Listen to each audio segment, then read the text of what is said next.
A mother's love in a small village, where the sun rose over tin roofs and dusty roads. A young woman named Chiamaka discovered she was carrying a child. Her heart filled with a joy she had never known before. She placed her hands gently on her belly and smiled, whispering a silent promise to the tiny life growing inside her. But joy alone could not fill an empty stomach.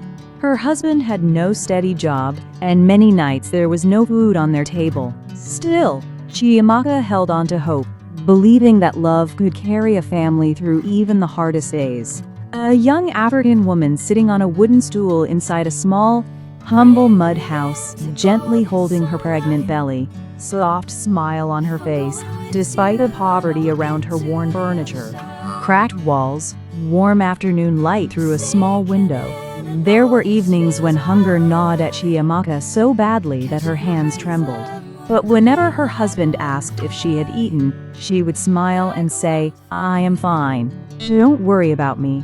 The truth was far from fine. She was starving on purpose, quietly giving up her share of food so that the baby inside her would never go without. Every skipped meal was an act of love no one could see.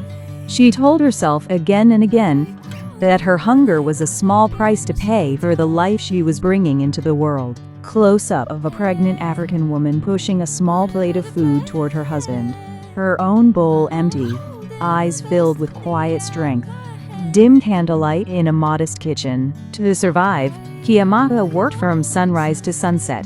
She carried heavy buckets of water on her head for miles, balanced with a strength that came from necessity, not choice. She scrubbed other people's clothes with raw, cracked hands, and sat under the scorching sun selling vegetables at a market, calling out to passers-by with a tired but hopeful voice.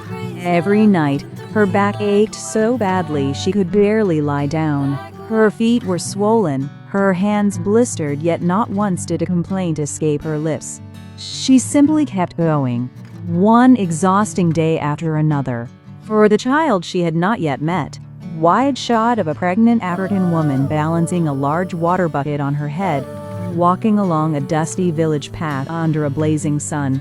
Other women in the background at a market stall selling vegetables. After 9 long months of hunger, labor, and quiet sacrifice, Chiamaka finally gave birth to a healthy baby boy. She named him David. The moment the midwife placed him in her arms, all the pain of the past months seemed to melt away.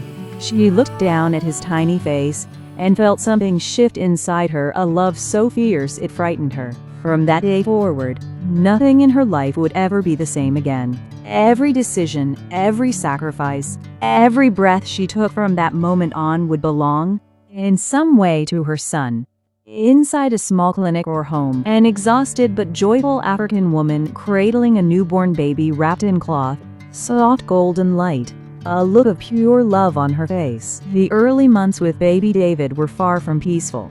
Many nights, he cried without stopping, his tiny lungs filling the small house with sound.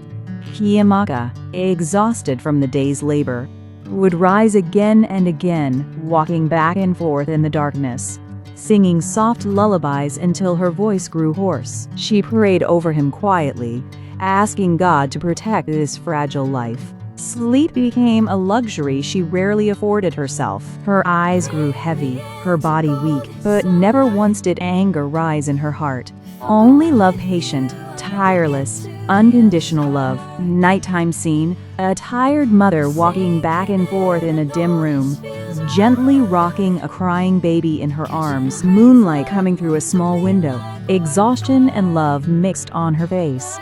There were days when the family had only one plate of food between them. Without hesitation, Chiamaka would place it all before little David, watching him eat with quiet satisfaction. She would pour herself a cup of water instead, drinking slowly to trick her stomach into feeling full. "My son, eat well and grow strong," she would say, forcing a warm smile onto her tired face. She never let him see her hunger. As far as David knew, his mother was simply not hungry that day, a small, gentle lie she told again and again.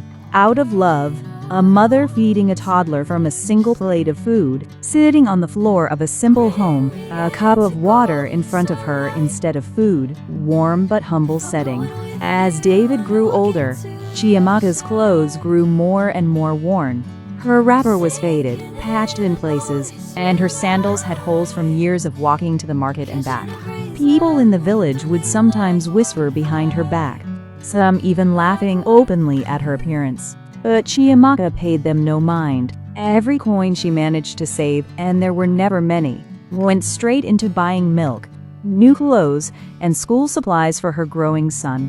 Her own comfort was never part of the plan. His future was the only investment that mattered to her.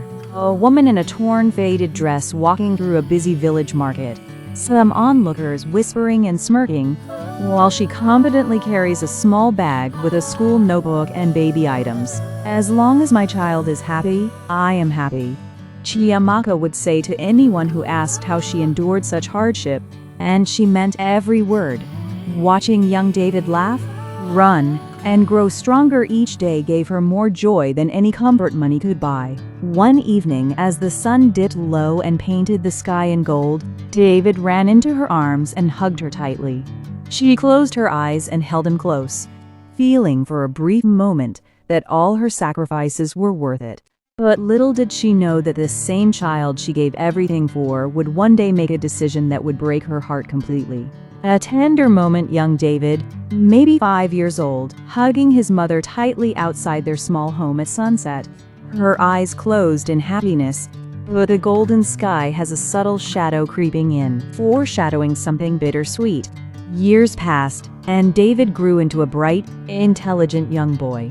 His teachers praised his sharp mind, and Chiamaka's heart swelled with pride every time she heard of his achievements. Determined to give him the best future possible, she took on even more work, extra laundry jobs, longer hours at the market, anything to save enough money to send him to a good school in the city. The day finally came when David boarded a bus, clutching a small bag his mother had packed with love, leaving behind the only home he had ever known, and the woman who had given up everything for this very moment. A now older Chiamaka, hands rough from work, packing a school bag for a teenage David, both standing outside a small house, a bus waiting in the background to take him to the city. In the city, David thrived. He studied hard, earned top marks, and slowly began making new friends who wore designer clothes, carried the latest phones, and spoke of a world far removed from the dusty village he came from. As the months passed, something inside David began to shift. Whenever his mind wandered back to his mother, her old wrapper, her calloused hands, her simple way of speaking, a strange, uncomfortable feeling crept in. Embarrassment. A feeling he never imagined he could feel toward the woman who had sacrificed everything for his life. A well-dressed teenage David in a modern classroom or city street, surrounded by stylish classmates, glancing away uncomfortably as he receives a phone call, his mother's old photograph visible in his pocket or bag. Whenever Chiamaka traveled to the city to see her son, she would dress in her best clothes, clothes that, to the city eyes around her, still looked painfully humble. David, worried about what his new friends would think, began asking her to wait outside the university gates rather than come inside. He would meet her briefly, exchange a few words, and send her on her way before his classmates noticed. Chiamaka never complained. She simply nodded, handed him a basket of food she had prepared with her own tired hands, and walked away, though anyone watching closely could see the hurt behind her eyes. Chiamaka, standing outside a university gate in humble clothing, holding a small basket of food for her son, while David stands a distance away with fashionable friends, an awkward, painful gap between them. Years of hard work paid off. David graduated at the top of his class and quickly landed a prestigious job in the city. He moved into a modern apartment, surrounded himself with successful new friends, and built a life that looked nothing like the one he came from.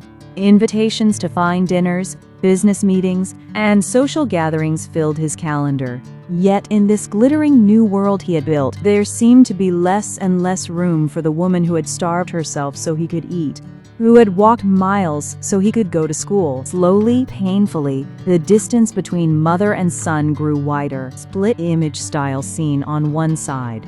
David in a suit celebrating in a modern office with colleagues. On the other side, Chiamaka alone in her small village home, looking at an old photo of young David, missing him. One evening, David planned an important dinner at his new home, inviting his boss and several influential business partners, people whose approval could shape the rest of his career. The house was polished, the table beautifully set, laughter filling every corner of the room. Just as the guests settled in, there was a knock at the door. David opened it to find his mother standing there, dusty from a 2-day journey, a small worn bag in her hand and a hopeful, tired smile on her face. She had traveled so far just to see her son.